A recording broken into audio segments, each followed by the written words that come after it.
Kalau kita dengar nama Imam Ash-Shafi'i, mungkin yang langsung terbayang adalah seorang tokoh sejarah ya, salah satu dari 4 imam besar dalam fikih Islam. Tapi kali ini, kita akan coba lihat beliau dari sudut pandang yang sedikit berbeda, sebagai seorang arsitek. Bukan arsitek bangunan, tapi arsitek sistem yang begitu brilian, yang gagasannya tentang cara menemukan kejelasan di tengah kerumitan, itu ternyata masih relevan banget sampai sekarang. Oke, kita mulai dari sebuah pertanyaan yang fundamental banget. Sebuah pertanyaan yang udah dihadapi para pemikir selama berabad-abad. Gimana ceritanya kalau ada 2 petunjuk sahih dari sumber yang sama, tapi kelihatannya saling bertentangan, saling tabrakan gitu? Nah, inilah inti masalah yang coba dipecahkan oleh Imam Al-Syafi'i. Tapi, sebelum kita bedah sistemnya, kita perlu kenalan dulu sama filosofi orang di baliknya. Karena bagi Imam Al-Syafi'i, ilmu pengetahuan itu bukan sesuatu yang bisa didapat dengan gampang, bukan sesuatu yang tinggal ambil. Ada syarat-syaratnya. Dan ini datang langsung dari Imam Syafi'i sendiri loh. Beliau nggak cuma ngasih metode, tapi juga menetapkan sebuah kerangka berpikir, sebuah disiplin yang diperlukan kalau kita mau menempuh perjalanan intelektual yang sejati. Yuk, kita lihat apa aja 6 syarat itu. Jadi, ke-6 syarat inilah yang jadi fondasi etos intelektualnya. Pertama ada zakaun atau kecerdasan, dan hirsun, keinginan yang membara. Lalu ada ijtihadun, yaitu kesungguhan, dan dirhamun, sumber daya yang cukup. Terakhir, dan ini penting banget, adalah suhbatu ustazin, bimbingan seorang guru, serta tulu zaman, alias butuh waktu yang panjang. Mari kita bedah beberapa di antaranya. Jadi, poin krusial pertama adalah kombinasi antara otak dan hati. Bagi Imam Syafi'i, belajar itu bukan aktivitas pasif, bukan cuma duduk manis dan dengerin. Perlu dzakaun, pikiran yang tajam, dan hirsun, sebuah dorongan internal, sebuah hasrat yang membara. Tanpa gairah, kecerdasan aja nggak akan cukup. Selanjutnya, nah ini menarik nih. Para pemikir modern memberikan tafsiran yang relevan untuk 2 syarat berikutnya.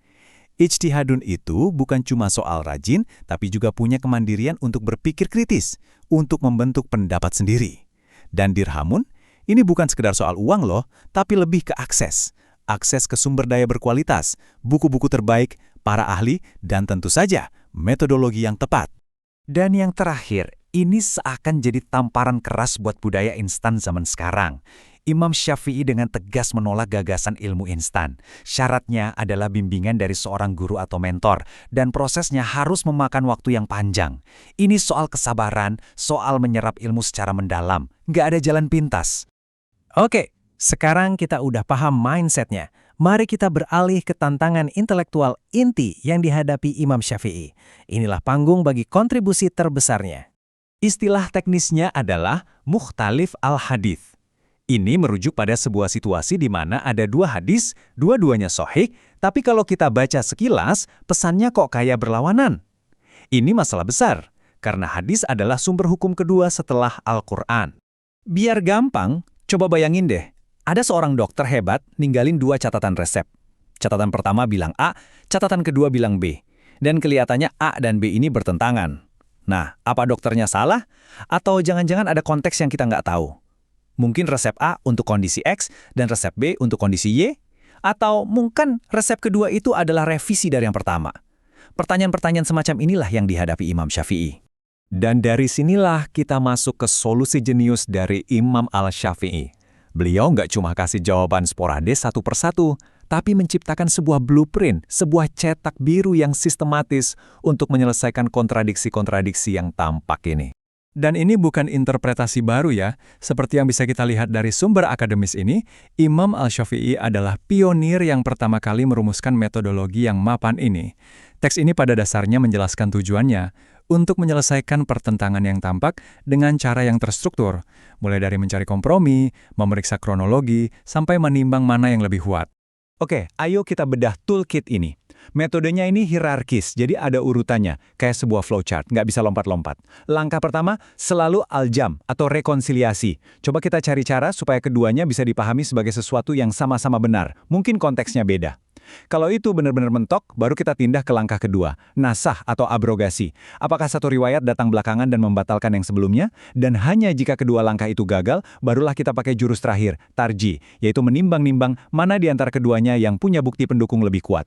Teori itu penting, tapi rasanya kurang lengkap kalau nggak lihat prakteknya kan? Mari kita ambil contoh nyata yang sampai sekarang pun masih sering jadi bahan diskusi.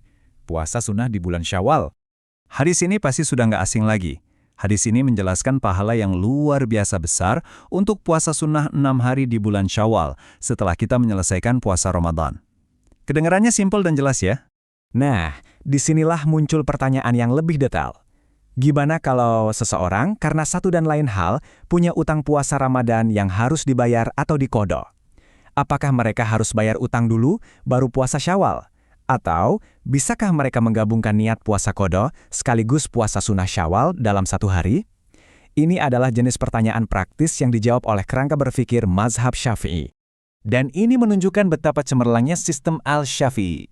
Sistem ini memungkinkan adanya penalaran hukum yang sangat detail. Di dalam mazhab Syafi'i sendiri, ada dua pandangan utama. Menurut Imam Ar-Ramli, niatnya bisa digabung dan seseorang tetap dapat pahala sunnahnya. Tapi, menurut Ibnu Hajar Al-Haytami, tunggu dulu, untuk mendapatkan pahala spesifik seperti puasa seumur hidup yang disebut di hadis, puasa wajibnya harus selesai dulu. Ini menunjukkan bahwa sistem ini bukan tentang jawaban hitam putih, tapi tentang proses penalaran yang cermat. Jadi apa yang bisa kita ambil dari semua ini? Mari kita coba simpulkan dampak abadi dari arsitektur intelektual yang dibangun oleh Imam Al-Syafi'i. Poin krusialnya begini, metodologi yang kelihatannya rumit ini bukan cuma untuk perdebatan para ahli. Ini adalah sebuah kerangka kerja yang memberikan panduan terstruktur untuk menjawab pertanyaan-pertanyaan praktis dalam kehidupan sehari-hari kita sebagai umat Islam. Pada akhirnya, warisan terbesar Imam Al-Syafi'i bukanlah sekedar fatwa-fatwanya, warisannya adalah metodenya. Sebuah pengingat yang kuat bahwa dalam menghadapi informasi yang kompleks, memiliki sebuah sistem yang andal untuk berpikir dan bernalar, itu jauh lebih berharga daripada sekedar menghafal jawaban. Dan ini membawa kita pada sebuah pertanyaan penutup untuk kita renungkan. Di era kita yang dibanjiri oleh data, berita, dan opini yang seringkali saling bertentangan, bagaimana kita bisa menerapkan prinsip-prinsip tadi, seperti mencoba mendamaikan, memeriksa urutan waktu, dan menimbang bukti untuk menemukan kejelasan dan kebenaran bagi diri kita sendiri di tengah dunia modern yang penuh informasi ini?